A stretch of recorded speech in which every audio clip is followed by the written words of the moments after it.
Hi there. I just wanted to touch base a little bit more about JobQuest as we start to begin our journey with part 3, and you'll be applying for some jobs, networking, finishing up your references, and then starting your cover letter. So with that being said, you'll just click on that folder, and I would encourage you to just review those PowerPoints that go hand in hand with the text. There's also some great web resources here. If you take a look at those, you just click the document, and there are a ton of websites here for you to review. Not saying you have to go to all of them, but you might find some of these pretty good. I like these because it helps with the job search and if you need to find an internship and those different types of things. So like Monster, Indeed, all of those different websites, web pages that you can use when you're looking for jobs. The America's Job Bank, all those different types of things. I'm just going to put that down and come back to the part 3 work. So you will be working on chapters 6 and 7 and 8 when it comes to these assignments, and then we'll start to kind of take a look at our portfolio prep. I'll do another video on that as I start to show you the different ways that you can start to tackle that portfolio for this course. Now, the first item that you're going to take a look at would be to go ahead and take a look at Appendix A, the social media impact. That is a good read out of this book. It's at the end and it's staggering what an impact that has. I don't think that's probably news to any of you, but they are looking for people on LinkedIn, and that's one of the ways that you can complete your portfolio. They're also looking to make sure that they like what they see sometimes out there on your social media, so you have to make sure that it's appropriate. And it's interesting how many people are now doing that. That used to be pretty low, around the 10-15%. Now it's up to 51%, and I even suspect that it might be a little bit higher.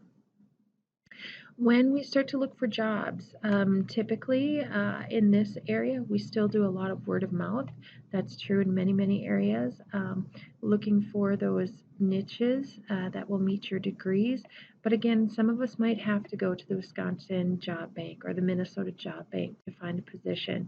Or you might go to a specific company if you've always wanted to work for 3M. Or you might tap into a fellow employee that works for a company to make sure that you're not missing out on opportunities.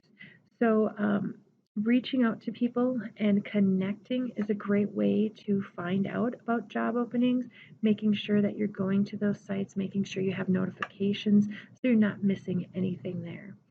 In this assignment, I would like you to review the Chapter 6 and additional resources. Next, you're going to take a look at the career action, which is 6-2. And again, I've changed all those to documents, so you should be able to just fill them in as a Word document. And you're going to submit a minimum of 3 people that you network with. You're going to just make sure you include their contact information because all of this will just stay with you. So when you need to reach out to these people, whether it be an instructor or somebody from your close network, a family member, an organization you belong to, you name it, you can reach out to them and you've got all that information there. You might even be able to turn these into resources. Last but not least, you're going to complete the chart on Career Action 6.5, and then you're going to also complete that job that will meet your needs when you get out there. There's nothing worse than getting out into the job market, maybe not being successful in getting that first interview that you want or landing that first job. But you also have to make sure that you find a company that matches your needs and that you're going to be happy and successful at. The stats are staggering when it now comes to how many jobs you will have in your lifetime. I've heard anywhere from 40 to 60. That number is going up and up. When I think back on how many positions I've had, I think all the way through college as a cashier and as a waitress and working in a nursing home, babysitting, you name it, up to where I got to some of more of my professional careers.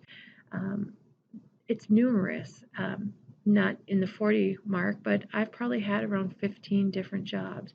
So that's going to increase, increase, increase, and increase. We're seeing more people hop from job to job. I don't know if that trend will change, but you want to make sure that you're qualifications and your outlook are going to meet the needs of the company that you're going to work for, so that there's not a clash and that it will be a great working relationship. So I think that is a fantastic start to your journey, finding the jobs that you want to apply for, and go from there. Next, we're going to get into writing job applications. And this is hit or miss. There's a lot of controversy on job applications. Sometimes we see them, sometimes we don't see them. If you do have to fill out a job application, 80% of them will be filled out online, and you'll have to key them up. You'll want to make sure that you don't have any mistakes. My tips would be to type it up in Word, spell check it, and then bring it over. In this area as well, you're going to be creating your reference list. And if you've done that already for your resume, and you should have, I'm fine if you just upload that piece of the puzzle. You don't have to type it all back in there, but you can just upload that reference list.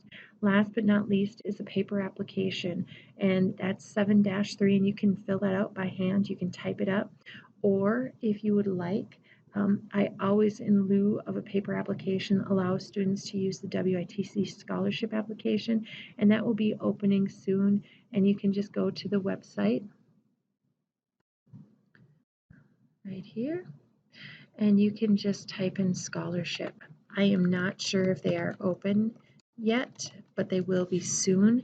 And if you're not able to complete that by the due date, that's okay. You can go ahead and you can fill that out, and then you'll be able to just send me a screenshot or a snip of that once it's completed. So you'll see here that applications for scholarships will begin March 27th. So if that's what you want to do, you can just email that to me at a later date. I'll do that in lieu of the paper application. If you're handwriting a paper application, you're going to want to make certain that there's no errors, that your printing is legible, and that you've completed the information. Okay, last but not least will be your sample cover letters, and I will be doing another video on this. There's a lot of controversy on this. Is a cover letter needed anymore? Is it a dying art? Part of the reason I think they've gotten rid of cover letters is because they're beginning to be very poorly written. And so as long as we have your cover letters in a good place, I think they're an amazing marketing tool. It gives you another 3 to 4 paragraphs to connect with that company, to market yourself, and to really tell them why you're going to be an amazing employee. So these are the samples right here, and then you will be working on drafting that and customizing it, getting your branding statement in there, and creating one letter. And again, I'll create more of a video specifically on cover letters and what I think I would include. Remember now, consistency with your cover letter, your resume, and your references should all be the same font, and should really stylistically match those other documents that you've already worked on. It's been a pleasure looking at so many of the resumes so far, but I'll be correcting those soon and getting the grade book caught back up. So that's our little indoctrination into part 3. If you have any questions, make sure that you feel free to contact me. Have a great day.